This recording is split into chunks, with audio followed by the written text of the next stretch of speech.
especially Congresswoman Cheney, do you believe President Trump should be speaking, or former President Trump should be speaking at CPAC this weekend? Yes, he should.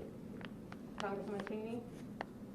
That's up to CPAC. I've been clear in my views about President Trump and the extent to which following January 6th, I don't believe that he should be playing a role in the future of the party or the country. The court's rulings in dozens of cases, including the rulings of judges President Trump himself appointed. He rejected what his own Department of Justice officials told him over and over again, that they found no evidence of widespread fraud sufficient to overcome the election. He rejected the conclusions of both the Department of Justice and the intelligence community that the Dominion voting machines had not secretly changed the election outcome. President Trump had no factual or constitutional basis for his claims, and the lawyers he found who would carry his false claims forward have paid the consequences. Rudy Giuliani's license to practice law has been suspended, and Sidney Powell has been sanctioned by a federal judge. But Donald Trump persisted, attempting through every manner he could imagine to try to overturn the outcome of the election. And we all saw what happened. The people who attacked this building have told us on video, on social media, and now before the federal courts exactly what motivated them. They believed what Donald Trump told them, that the election was stolen and that they needed to take action. Today, Madam Speaker, we are here to address one witness, Mr. Steve Bannon. I urge all now seem to have forgotten the danger of the moment, the assault on the Constitution, the assault on our Congress. People who you will hear argue that there is simply no legislative purpose for this committee, for this investigation, or for this subpoena. In fact, there is no doubt that Mr. Bannon knows far more than what he said on the video. There is no doubt that all hell did break loose. Just ask the scores of brave police officers who were injured that day protecting all of us. The American people deserve to hear his testimony. Let me give you just 4 examples of the legislative purpose of this investigation. First, the plot we are investigating, involving Mr. Eastman, Mr. Giuliani, Mr. Bannon, President Trump, and many others. Their plot attempted to halt or delay our count of electoral votes and reverse the outcome of the 2020 election.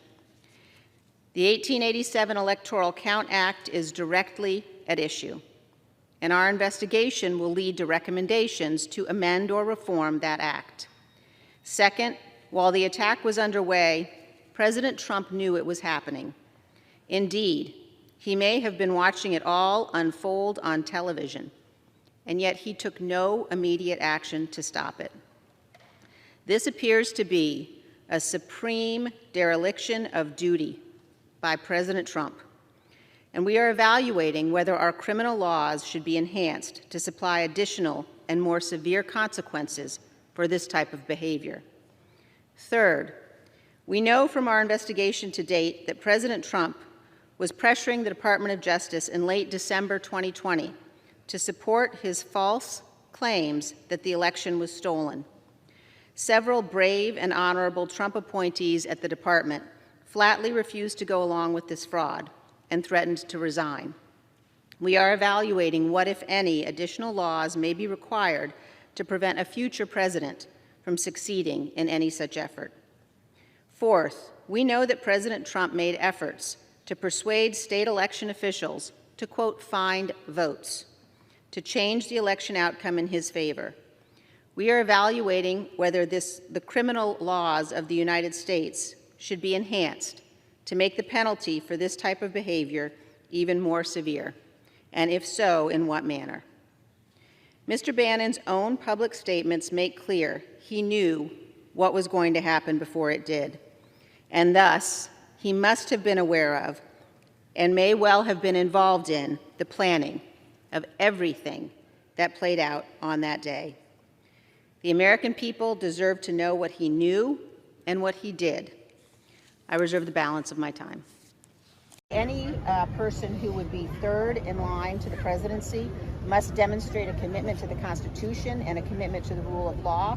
And Minority Leader McCarthy has not done that. Last question. I want to take a minute to talk about the appointments to the January 6th Select Committee.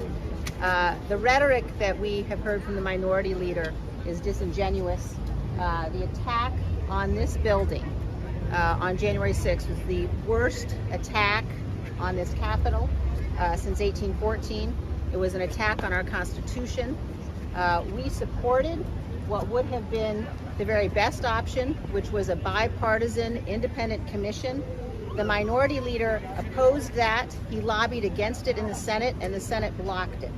The American people deserve to know what happened. The people who did this must be held accountable.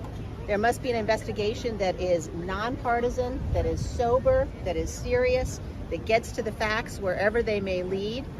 And at every opportunity, the Minority Leader has attempted to prevent the American people from understanding what happened, to block this investigation. Today, the Speaker objected to 2 Republican members. She accepted 3 others. She objected to 2, one of whom may well be a material witness to events that led to that day, that led to January 6th. The other, who disqualified himself by his comments in particular over the last 24 hours, demonstrating that he is not taking this seriously. He is not dealing with the facts of this investigation, but rather viewed it as a political platform. This investigation must go forward. The idea that anybody would be playing politics with an attack on the United States Capitol is despicable and is disgraceful. And I am absolutely dedicated and committed to making sure that this investigation holds those accountable who did this and ensures that it never happens again. Thank you, Mr. Chairman, and thank you, Chairman Thompson, Ranking Member Cole, and all the members of the committee. As the chairman said, it gives us no pleasure to be here again and to be here dealing with the recommended referral of criminal contempt of a former colleague of ours. We understand it's a serious matter, and it's a step we wouldn't be taking if it weren't necessary. We don't take it lightly, and we hoped we would not have to be here at all. As the chairman noted, we'd engaged in weeks and weeks of discussions with Mr. Meadows' counsel. We'd worked very diligently to try to reach agreement on cooperation. We'd scheduled a deposition at a time and a day of Mr. Meadows' choosing. But shortly before the deposition was to occur, Mr. Meadows walked away from his commitment to appear, and he informed us he would no longer cooperate. As the chairman noted, we think Mr. Meadows is improperly asserting executive and other privileges. But this contempt proceeding relates principally to Mr. Meadows' refusal to testify about the text messages and other communications he admits are not privileged. He has not claimed, and he doesn't have any privilege basis to refuse to answer our questions about these texts and about these topics. I'm just going to talk about 3 areas that are critically important to our investigation, about which Mr. Meadows has turned over materials that are non-privileged and about which he's compelled to answer our questions. As the violence was underway on the 6th, it was evident to all. But we know that for 187 minutes, President Trump refused to act. And he refused to act when his action was required, it was essential, and it was compelled by his duty, compelled by his oath of office. Mr. Meadows received numerous text messages that he has produced without any privilege claim urging President Trump to take action. I read a number of those last night to the nation. Here are a few others from Republican members. Quote, "It is really bad up here on the Hill." Another one, "The president needs to stop this ASAP." Another one, "Fix this now." And as we saw last night, dozens of texts, including from Trump administration officials, from members of the press, from Donald Trump Jr., urged immediate action by the president. But we know hours passed with no action by the president to defend the Congress of the United States from an assault while we were trying to count electoral votes, which was an official proceeding. This brings up another point. Mr. Meadows' testimony will bear on a key question in front of this committee. Did Donald Trump, through action or inaction, corruptly seek to obstruct or impede Congress's official proceeding to count electoral votes? Mr. Meadows' testimony will inform our legislative judgments on those issues. But Mr. Meadows has refused to give any testimony at all, even regarding non-privileged topics. That puts him in contempt of Congress. And let me pause and just note that we as Republicans used to be unified on this point in terms of what happened on January 6th and the responsibility the president had to stop it. We all remember, every one of us, what Republican leader McCarthy said on the floor of the House the following week. Quote, "The president bears responsibility for Wednesday's attack on Congress by mob rioters.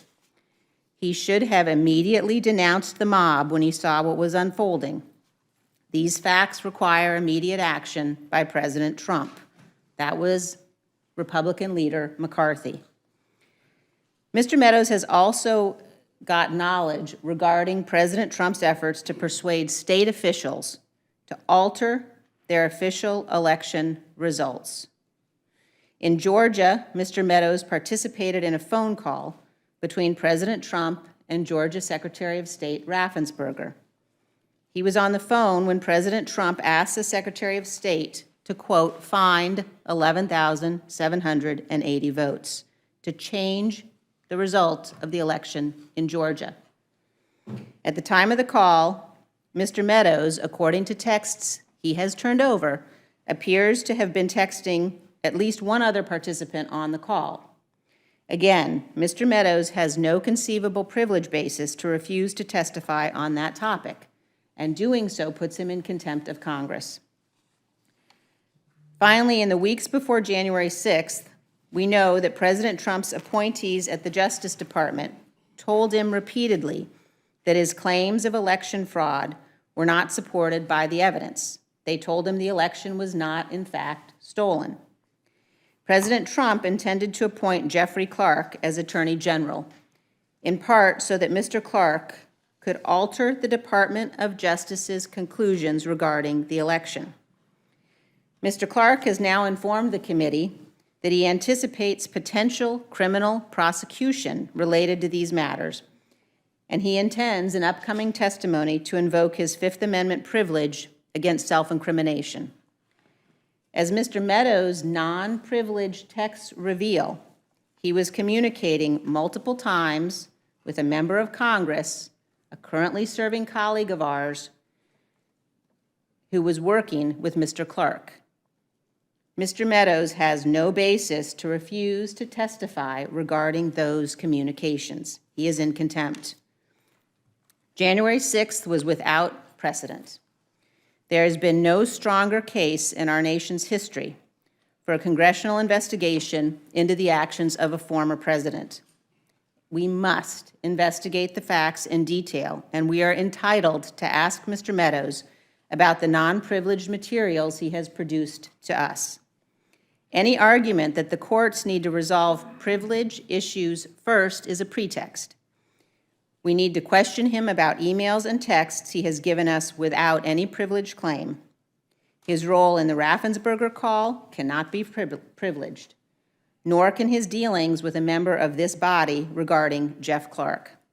We must get to the objective truth and ensure that January 6th never happens again. I urge my colleagues to support this resolution, and I yield back.